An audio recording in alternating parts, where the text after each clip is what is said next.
Hello guys teaching education में आप सभी का स्वागत है। गाइस उम्मीद करता हूँ आप सभी अच्छे होंगे। गाइस आज हम बात करने जा रहे हैं डीएलएड फर्स्ट सेमेस्टर के पेपर 6 यानी हिंदी का कक्षा शिक्षण के अति लघु उत्तरीय प्रश्नों की।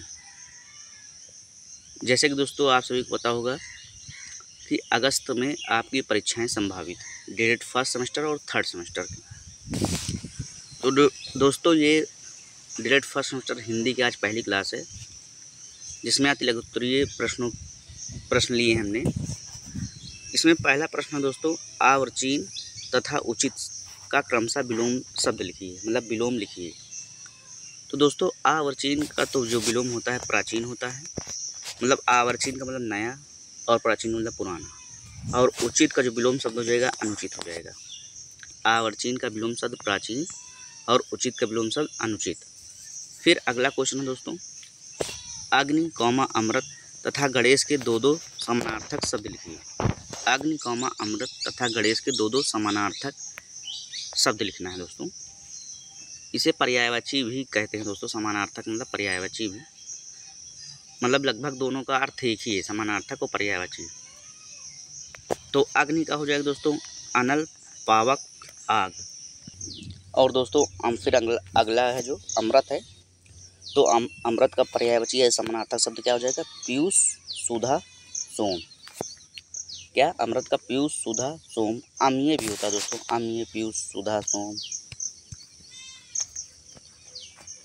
फिर अगला क्या है दोस्तों? गणेश भगवान। तो गणेश जी का क्या हो जाएगा? लंबोदर, विनायक, गणपत। क्या हो जाएगा दोस्तों?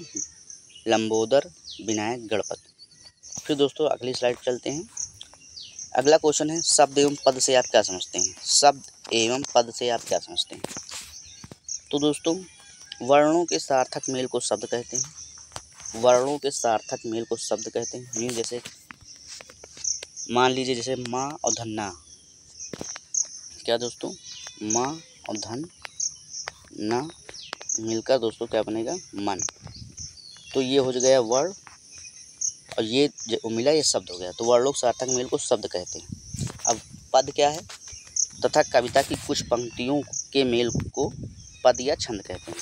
कविता की कुछ पंक्तियों के मेल को पद या छंद कहते हैं। उम्मीद करता हूँ दोस्तों आप सभी समझ पा रहे होंगे।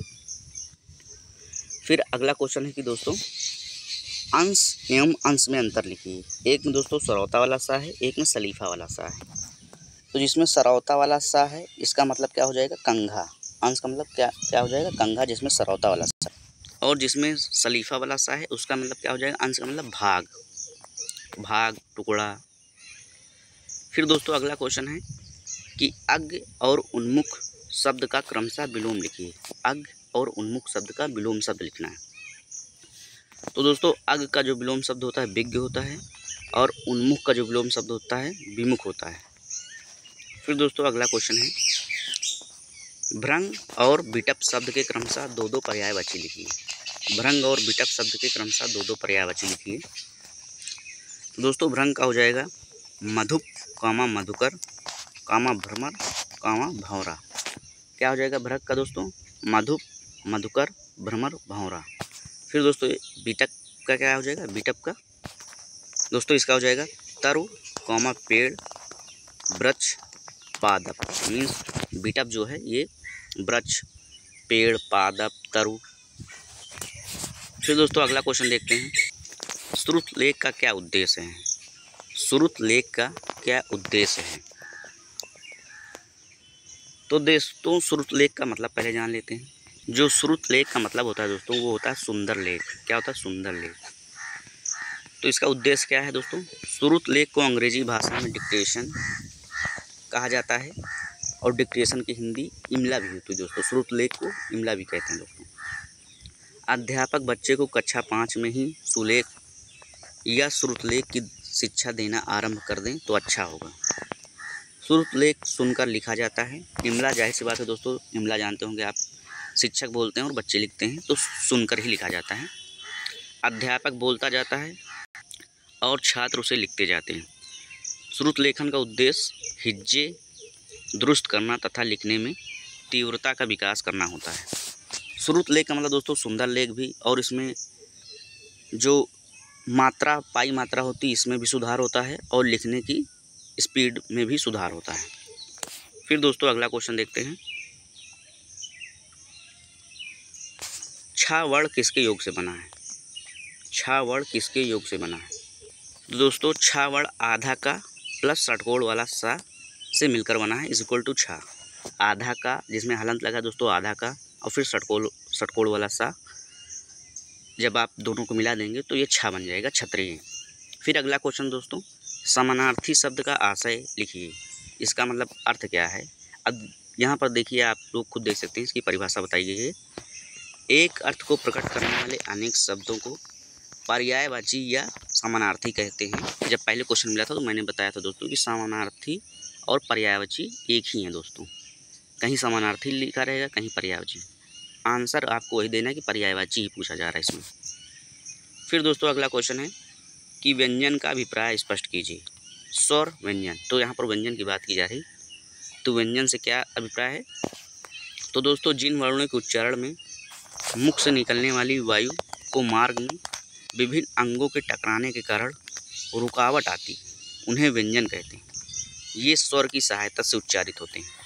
मतलब क्या हो दोस्तों, व्यंजन जब हम लोग बोलते हैं तो पहली बात तो स्वर की सहायता से बोलते हैं, फिर इसमें क्या होती है, इसमें रुकावट होती है दोस्तों, तो इसे व्यंजन कहते हैं। फिर अगला क्वेश्चन देखते हैं दोस्तों, हिंदी भाषा के कौशलों के नाम लिखिए। हिंदी भाषा के कौशलों के नाम लिखिए। तो दोस्तों हिंदी भाषा के 4 कौशल होते हैं। कितने दोस्तों? 4। सुनना, बोलना, पढ़ना और लिखना। अब इसकी ट्रिक क्या है दोस्तों, जैसे इंग्लिश में तो होता है LS, एक मिनट दोस्तों यहाँ पर मैं लिख देता हूँ, LSRW होता है, ये तो इंग्लिश में बोला जाता है। और हिंदी में क्या कहते हैं इसे दोस्तों? सुबोपाली। सुबोपाली, सुबोपाली, सुनना, बोलना, पढ़ना, लिखना। सुनना, बोलना, पढ़ना, लिखना। फिर अगला क्वेश्चन है दोस्तों, ध्वनि क्या है? तो ध्वनि भाषा की सबसे छोटी और सर्वाधिक महत्वपूर्ण इकाई है। ध्वनि भाषा की सबसे छोटी और सर्वाधिक महत्वपूर्ण इकाई है। और फिर अगला क्वेश्चन क्या है, भाषा किसे कहते हैं? तो ध्वनि चिन्हों के समष्टि को भाषा कहते हैं। ध्वनि चिन्हों के समष्टि को भाषा कहते हैं। फिर दोस्तों अगला क्वेश्चन देखते हैं, भाषा निर्माण का ढांचा किस पर निर्भर करता है? भाषा निर्माण का ढांचा किस पर निर्भर करता है? तो भाषा निर्माण का संपूर्ण ढांचा ध्वनि संकेतों पर निर्भर करता है। जो भाषा निर्माण का संपूर्ण ढांचा है किस पर निर्भर करता है? तो ध्वनि संकेत। अगला क्वेश्चन दोस्तों, ध्वनि विज्ञान का संबंध किससे है? तो दोस्तों ध्वनि विज्ञान का संबंध श्रवण कौशल से, मीन सुनने से संबंधित। श्रवण का मतलब सुनना। फिर दोस्तों अगला क्वेश्चन है कि हिंदी भाषा में स्वर और व्यंजन कितने हैं? तो दोस्तों हिंदी भाषा में स्वर 11 हैं और व्यंजन 33 हैं। स्वर छोटा, बड़ा, छोटी, बड़ी, ये सब, और व्यंजन फिर इसी तरह होते हैं दोस्तों 33। उम्मीद करता हूँ दोस्तों आज की क्लास पसंद आई होगी। दोस्तों वीडियो को ज़्यादा से ज़्यादा शेयर कर दीजिएगा और चैनल को सब्सक्राइब कर दीजिएगा और एक कमेंट कर दीजिएगा दोस्तों। जो ग्रुप्स बने हों उनमें शेयर कर दीजिएगा आप। थैंक यू दोस्तों, आप सभी अपना ख्याल रखिएगा। अगली क्लास में मिलते हैं हम सभी।